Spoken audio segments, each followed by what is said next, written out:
अनपेक्षित प्रेम भाग 26। आज जत्रेचा दुसरा दिवस। आज ग्रामदैवताला खारा नैवेद्य होता, त्यामुळे घरोघरी नॉनव्हेज होते। संपूर्ण गावामधून मसाल्याचा छान वास पसरला होता। कालच्या पेक्षा आजची जेवणावर प्रत्येक घरात मोठी। गावामधील बायका चुलीसमोर होत्या। पुरुष मंडळी येणाऱ्या जाणाऱ्यांचे स्वागत करीत होते। गावातील गर्दी वाढली होती। सकाळचा नाश्ता झाला आणि अक्कासाहेबांचा निरोप आला। त्यांनी पायलला बोलावले होते। पायलने सोनलला विचारले, सोनल, चल येतेस वाड्यावर? मला कुठे बोलावले आहे?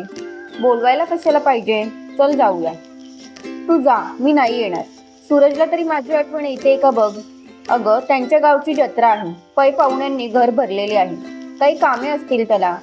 तो ते करणार की आपल्याकडे लक्ष देणार? जरा समजून घे त्याला, पायल म्हणाली. मला वाटते माझ्यापेक्षा तूच त्याला चांगले समजून घेतलं, सोनल खोचकपणे म्हणाली. ते ऐकून पायलला राग आला. ती उठत म्हणाली, तुझ्याशी बोलण्यात काहीच अर्थ नाही. मी जाते, बाय. आणि ती वाड्याकडे निघाली. पायल, आलात तुम्ही? आज मी तुमच्यासाठी माझ्या आवडीची साडी काढली आहे. आजही साडी नेसू? 9 वारी?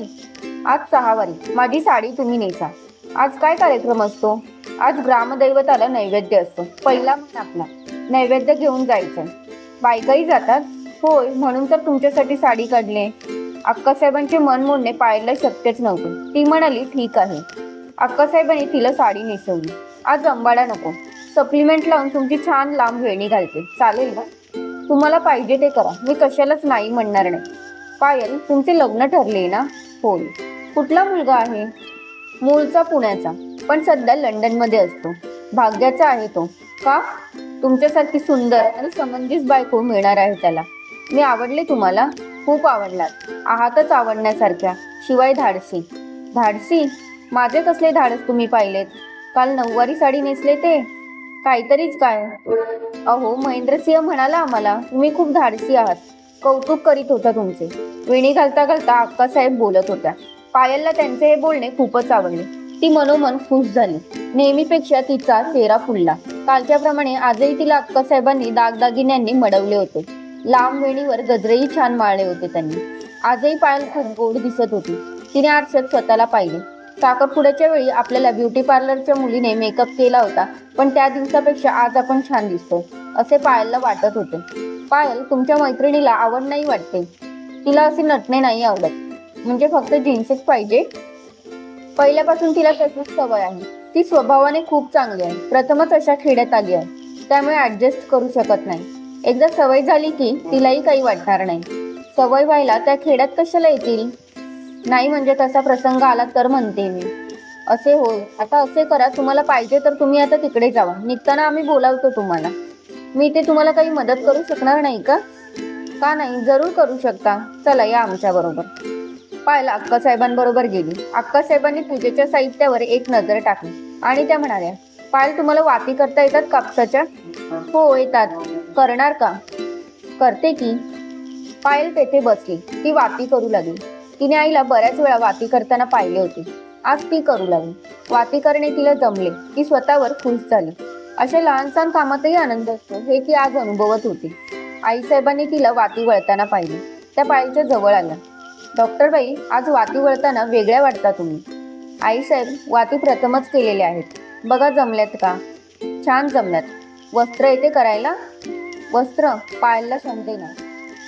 आम्ही शिकवतो. आईसाहेब कापसाचे मणी करू लागल्या. त्यांनी 11 मण्यांचे वस्त्र तयार केले. त्याला हळदी कुंकवाचे बोट लावले. हे बघा, झाले वस्त्र तयार. मी प्रयत्न करू? अवश्य. तुम्ही 21 मण्यांचे वस्त्र करा. आम्ही येतो थोड्या वेळात. पायलने कापूस हातात घेतला. ती मणी करू लागली. तिला नीटसे जमेनात. पायल मनापासून प्रयत्न करीत होती. पायल खुश झाली. तिला जमू लागली.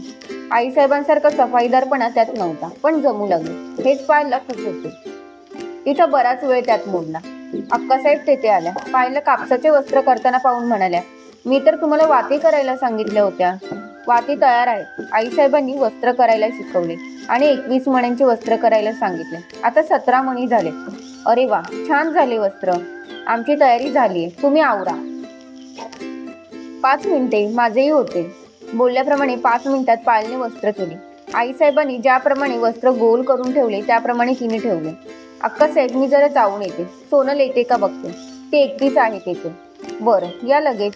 पायल गेस्ट रूम मध्ये आली. सोनल, सीडी प्लेअरवर पिक्चर बघत होती. पायलला बघून ती म्हणाली, ओ हो, आज सुद्धा साडी, तू म्हणजे पक्की गावठी झालीस. सोनल, अगं वेडी व किती छान घातली आहे अक्कासाहेबांनी. एवढे लांब केस माझे असते तर मजा आली असती. म्हणजे आता स्वतःच्या केसांवरही तू नाखुश? नाखुश नाही ग, पण अशी लांब वेणी आवडले मला. कधीतरी असा वेगळा ड्रेस करून तरी बघ, म्हणजे कळेल. शी, असा गावंढळ ड्रेस मी चुकून सुद्धा करणार नाही. साडी म्हणजे गावंढळ असते? मला तरी बाई असेच वाटते. चुकतेस तू, माझी आई देखील साडीच नेसते. तुझ्याबरोबर वाद घालण्यात अर्थ नाही, सोनल म्हणत. घालूही नको. पायलही वैतागली. तरी ती शांत होत म्हणाली, सोनल, आम्ही सगळे मंदिरात नैवेद्य घेऊन निघालो. तू येतेस का?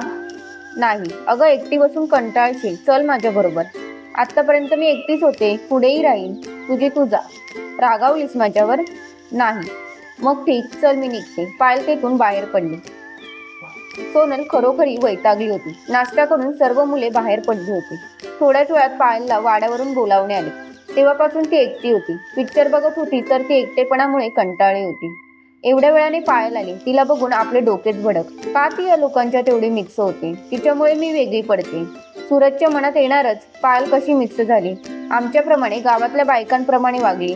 तू प्रयत्नही केला नाही हे तो आपल्याला म्हणणार, हे नक्की. उगाच या पायलला घेऊन आलोय आपण. ती करू शकते तर मी का नाही, हा प्रश्न मलाही भेडसावतो आहे. पायल सर्व बायकांबरोबर चालत होती. कालच्या प्रमाणे आजही ती स्वतःवर खुश होती. आज तिच्या हातात पूजेची थाळी होती. खरोखरी तिला आगळे वेगळे वाटत होते. आपण कुठले तरी वेगळे जीवन जगतोय हे ती जाणून होती. थोड्याच दिवसात आपण लंडनला जाऊ आणि मग तेथेही आपले जीवन बदलणार. देश तसा वेश करावा लागतो, हेच खरे. पण ते जीवन आपल्या थोडे तरी जवळचे. हे जीवन मात्र पूर्णतः वेगळे. या नाविन्यात आपले मन सुखावते, हे विशेष. मंदिर आले. गावातली बरीच मंडळी तेथे होती. बायकांची संख्याही जास्त होती. बहुतेक सगळे नैवेद्य घेऊन आलेले होते. पण पाटलांच्या घरचा नैवेद्य दाखवल्याशिवाय कोणी नैवेद्य दाखवित नव्हते. रिवाजच तसा होता. देवळात सर्वांबरोबर पायलनेही प्रवेश केला. महेंद्रसिंह समोरच होता. घरचे येत आहेत हे बघून तो पुढे झाला. पायल, तुमच्या हातातील पूजेची थाळी महेंद्रसिंहला द्या, आईसाहेबांनी सांगितलं. स्त्रियांच्या घोळक्यातून पायल पुढे झाली. महेंद्रसिंह जवळ गेली. महेंद्रसिंह तिलाच बघत होता. आजची पायल कालच्यापेक्षा वेगळी दिसत होती. कालची पायल सुंदर की आजची, हा प्रश्न त्याच्या मनात आल्याशिवाय राहिला नाही. पायलने थाळी पुढे केली. महेंद्रसिंहने हसत थाळी घेतली. आजही तुम्हाला आईसाहेबांनी कामाला लावले तर? हे काही काम नाही, आणि असेलच तर हे नक्कीच पुण्यकर्म, पायल हसून म्हणाली. तिचे ते प्रसन्न हसू बघून महेंद्रसिंहला हसू आले. पूजेची थाळी घेऊन महेंद्रसिंह पुढे झाला. पुजारी पूजेचे मंत्र म्हणू लागला. महेंद्रसिंहने पूजा केली. आरती झाली. देवाच्या नावाचा गजर झाला. भंडारा उधळला गेला आणि मग नैवेद्य दाखवण्यात आला. देवळाच्या दारात एका बाजूला नारळ फोडण्यात येत होते. नारळांचा खच पडला होता. सूरजसिंह नारळांचे खोबरे प्रसाद म्हणून घेऊन आला. त्याने सर्वांना प्रसाद दिला. पायलजवळ आल्यानंतर तो म्हणाला, पायल, तुझ्यात खूप फरक दिसतोय. आजही तू कालच्या प्रमाणे खूप सुंदर दिसतेस. सोनल नाही आली? नाही अगं, तिला घेऊन यायचे होते. मी प्रयत्न केला. कदाचित माझ्या गावंढळ अवतारामुळे ती माझ्याबरोबर आली नसेल. काहीतरीच काय, साडी नेसणे म्हणजे गावंढळपणा नव्हे. पण तिचे मत तसे आहे. पायल, या सोनलला काय म्हणावे समजत नाही. वाटले होते ती थोडी तरी बदलेल. गाव नाही तरी आमच्या घरची मंडळी आवडतील तिला, पण नाही. ती तिच्या कोशातून बाहेर पडलीच नाही. तुझ्याप्रमाणे तिला का नाही आमच्या घरच्या लोकांजवळ जाता आले? तू जे करतेस ती अपेक्षा मला तिच्याकडून होती. मी निराश झालो. सूरज, माझ्यासमोर हे बोललास ते ठीक आहे, पण तिच्यासमोर माझ्याबद्दल बोललास ते प्लीज बोलू नकोस.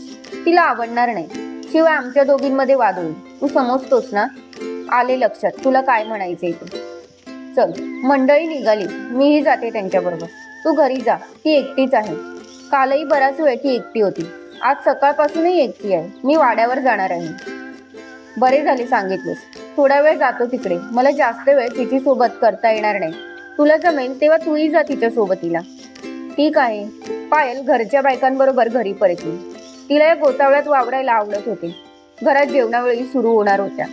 पै पाहुणे येऊन भेटत होते. आईसाहेब आवर्जून पायलची ओळख करून देत होत्या आणि त्यामुळे पायलला आनंद होत होता. सोनल गेस्ट हाऊसमध्ये एकटीच टीव्हीवर पिक्चर बघत बसली होती. तेवढ्यात तिथे सूरज आला आणि म्हणाला, तू पायल सोबत देवळात का आली नाहीस? का? माझी तिथे कोणाला गरज? मला आहे गरज. असं बोलून तो सोनलच्या जवळ गेला. तिला मिठीत घेतले. मग बराच वेळ सूरज सोनलची समजूत काढत बसला. सोनलचा राग काही गेला नाही, पण मग सूरजने विषयांतर करून तिचा मूड चांगला केला. 1-2 तास तिच्या सोबत घालून मग तो परत वाड्यावर गेला. श्रोतहो, या कथेचा पुढचा भाग पाहण्यासाठी खाली दिलेल्या लिंकवर क्लिक करा.